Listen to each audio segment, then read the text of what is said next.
Okay, back from another Sunday outing of SwannStream at Lavinia. And this is where we sit down and assess what we found, what we didn't have, what we did have, and what we need to get for the next outing. Okay, so we have our list here in the garage. USB Ethernet adapter.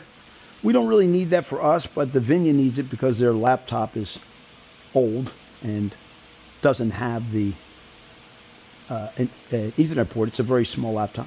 Torque the wheels on the van. It's because the wheels are new. Got to tighten them up. Some zip ties because we have begun retying all the cables as we pack up, and we're a little light. Larger bag for the audio. Yeah, we need to get a larger bag so we don't have to tie the cables up so tightly to get them into the bag. A BNC for the screen, a longer one. We're going to have to order that. We've got like a 4-foot, and we really need like a 6-foot.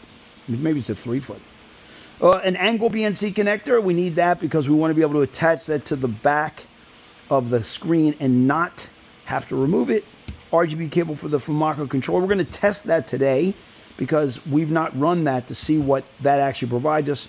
And some second wind screens. Again, not really a requirement. I think I've fixed their problem with using the headsets, but we'll see. Okay, so we've opened up the case. Let's power up.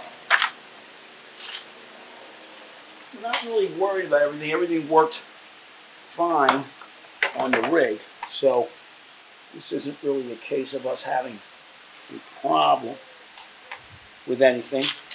More a case of us just tightening up a couple of issues. So we'll get the screen out. And then we can real quick run through these couple of changes, more additions, more changes that we have for the system. Now here's where one of the things in our cabling, the BNC connector that runs from here over to the Black Magic 8 is a little short. It's not unmanageable by any means, but as you can see, it's a little short, and it would be easier if we didn't have to disconnect it. However, the case is so shallow that that doesn't really work, unless you really want to beat the hell out of the connector, which is obviously a short-term goal. So we're gonna see if we can find an angle connector and use that. On the list was bags, so we'll get the bag bin down, and what we're looking for is a medium length bag. We've been using these Home Depot bags forever, and I don't think we have a medium length one. We have a small one, 2 big ones. I was really hoping for a medium length one. I do not see it, so we may have to put that on the purchase list to get one. But for the meantime, we'll take one of these large ones. All right, so here's the zip tie bin. As you can see, it's full of zip ties.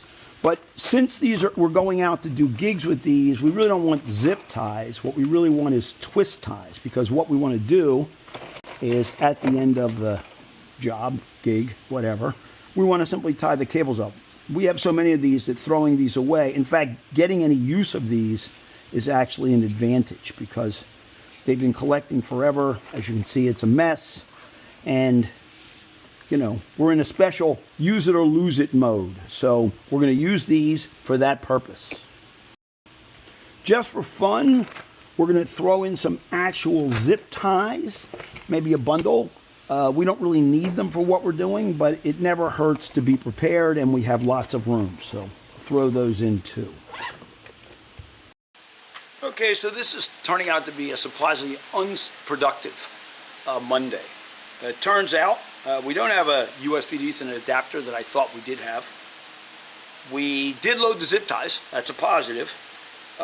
We had the larger bag, but it wasn't the bag I was looking for, so we don't have a longer BNC.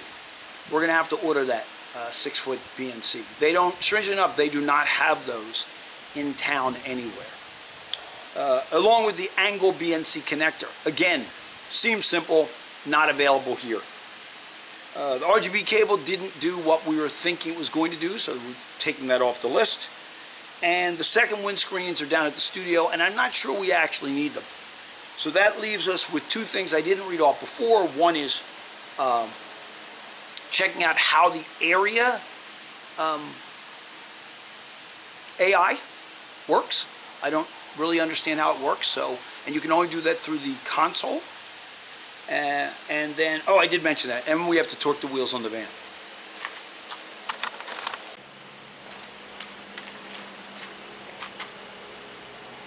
Alright, well, there's nothing glamorous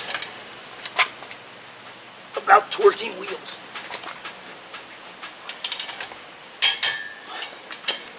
But the vehicle is part of the kit. Can't get to the show without the vehicle, so you have to track that as a part of the effort required. And as the wheels are new,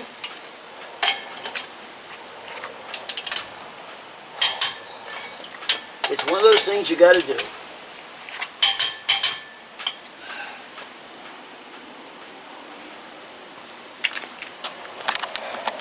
We did manage this week to get AI tracking to work. However, it didn't, and we learned a lot. We learned some things about if you have two people coming to the frame, what might happen and so forth. We did get the codes to work.